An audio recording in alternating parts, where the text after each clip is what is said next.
Donc, premier courrier le 26 juillet. Chers collègues, vous voudrez bien noter qu'un bureau spécial transport se réunira le vendredi 2 septembre 2011 à 9h66 avenue de l'Union soviétique. C'est bien là. 7e étage. Bon, donc on peut constater que ça n'a pas lieu. Et chers collègues, le 29 août, le bureau spécial transport du vendredi 2 septembre 2011 est reporté à une date que je vous communiquerai ultérieurement.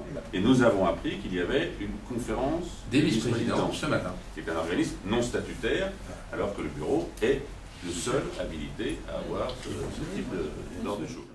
On voit bien sur ce dossier qu'il y a des tensions très fortes, puisqu'il semblerait que lundi dernier, donc lors de la réunion des vice-présidents aussi, il y ait eu des mots et des invectives très fortes entre celles et ceux qui sont partisans, entre guillemets, du service public sur le fond, et qui sont, entre guillemets, les farouches partisans de respect de ce service public au sein de T2C, et puis d'un autre côté, celles et ceux qui voient aussi que le tram ayant des problèmes aujourd'hui, des problèmes de maintenance, des problèmes d'entretien, eh bien si on continue comme ça, parce que le tram doit rouler pendant 30 ans, si on continue comme ça, à rester donc isolé, rester complètement indépendant, on risque d'avoir de très gros problèmes de sécurité. Et c'est ça le problème de fond. Quand on discute avec nos collègues maires qui font partie de communautés d'agglomération, on se rend compte que nous prenons du retard parce que eux, justement, ont des gouvernances consensuelles, peuvent régler les dossiers en amont parce qu'ils sont comme nous élus, donc au sein de la communauté au second degré, il y a une gouvernance comme à Lille, comme à Orléans, comme à Limoges, comme partout, comme dans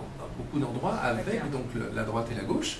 Et aujourd'hui, donc à Clermont Communauté, on est l'une des rares, sinon la seule agglomération en France, où on a exclu une partie de l'échiquier politique. Nous disons halte au fonctionnement tel qu'il a été mis en place par Godard et son équipe de Clermont Communauté qui conduit à ces situations d'échec sur les transports en commun comme sur le traitement des déchets ménagers.